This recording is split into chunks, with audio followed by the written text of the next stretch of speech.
હું આવું છું 15 મિનિટમાં. જી સર, આપનું નામ પરિચય અને આજે સાધારણ સભા હતી એમાં મુખ્ય મહેમાન તરીકે ઉપસ્થિત હતા શું કહેશો? મારું નામ કિરણભાઈ પટેલ છે. હું ગુજરાત રાજ્ય સહકારી સંઘનો ડિરેક્ટર છું, આણંદ જિલ્લા સહકારી સંઘનો પણ ડિરેક્ટર છું અને પંચમહાલ જિલ્લા સહકારી સંઘનો પણ ડિરેક્ટર છું.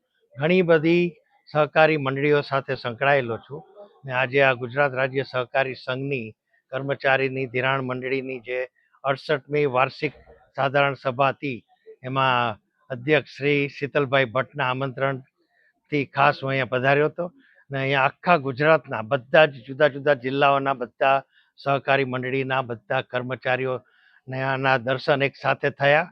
બહુ જ સારું આયોજન હતું અને કોઓપરેટિવ સેક્ટર આપણા ગુજરાત રાજ્યથી જ શરૂ થયેલું અને અત્યારે અમિતભાઈ શાહના નેતૃત્વ હેઠળ આપણા કોઓપરેટિવ સેક્ટર ખૂબ આગળ વધશે અને ગુજરાતની બધી જ તમામ જેટલી કોઓપરેટિવ સોસાયટી છે, સહકારી મંડળીઓ છે, એ બધા જ એનો લાભ લે અને ખૂબ ડેવલપમેન્ટ કરે અને આપણા શીતલભાઈ ભટ્ટના અધ્યક્ષ સ્થાને આજનો સભા બહુ સારી રહી છે અને એમને હું પ્રોમિસ કરું છું કે અમારી જ્યારે પણ જરૂર પડે અમારી મંડળીઓની કે વ્યક્તિગત રીતે તો હું પણ સહકારી ક્ષેત્ર સાથે છેલ્લા 30 વર્ષથી સંકળાયેલો છું એટલે મારી ફરજમાં આવે છે.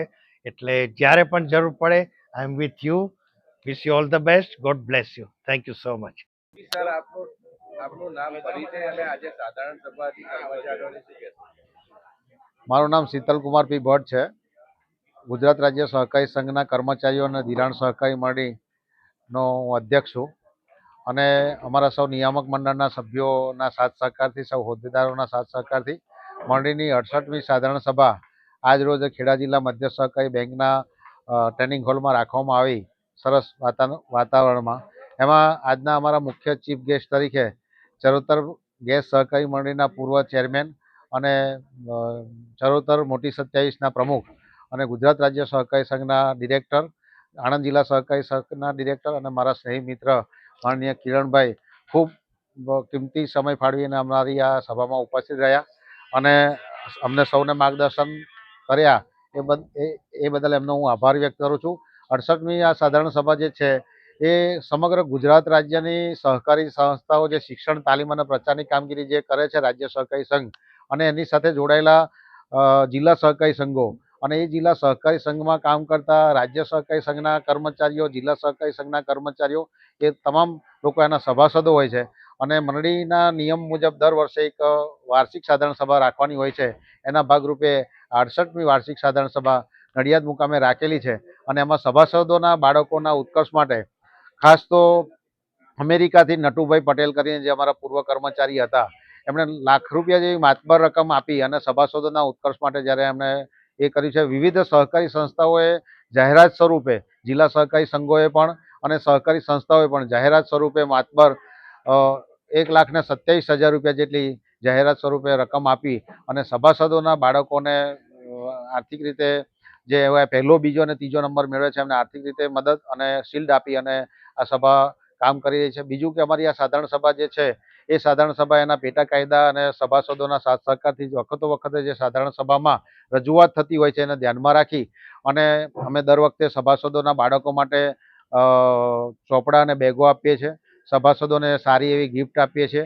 બીજું કે સભાસદોને આર્થિક તંગી ના પડે, માનો કે કોઈ કુદરતી હોનારત થાય અથવા તો માંદગી મોટી આવે ત્યારે પણ અમે આર્થિક રીતે મદદ કરીએ છીએ. આકસ્મિક મૃત્યુ થવાના સંજોગોમાં પણ અમે 35,000 રૂપિયા જેવી રકમ આપી અને મદદરૂપ થઈએ છીએ. બીજું કે સભાસદોના બાળકોને ત્યાં લગ્ન પ્રસંગ હોય તો 4 લાખ રૂપિયા અમે ભેટ આપી અને પણ મદદરૂપ થઈએ છીએ. એવી વિવિધ ઉત્કર્ષ યોજનાઓ સાથે અમારી આ કેડી સોસાયટી એ ગુજરાતના લગભગ તમામ જિલ્લાઓના સભાસદો પ્રતિનિધિઓના ઉત્કર્ષ માટે આર્થિક રીતે ધિરાણ કરવા માટેનું કામ કરી રહી છે અને 50,000થી લઈ અને 5 લાખ રૂપિયા સુધીનું અમે સભાસદોને ધિરાણ કરીએ છીએ, જેના વ્યાજ દર 10% છે અને એવા જે થાપણો મૂકે છે એને અમે 8% વ્યાજ આપીએ છીએ. 2% ગાળો રાખીએ છીએ. તો આજની 68મી સાધારણ સભા અમે સભાસદોના ઉત્કર્ષ માટે અને એમના વાર્ષિક એમના જે પ્રશ્નો હોય છે એ પ્રશ્નોની ચર્ચા વિચારણા કરી અને આગળ એમને વધુમાં વધુ મદદરૂપ થવાય એ રીતે આ સભાનું આયોજન અમે કરેલું છે.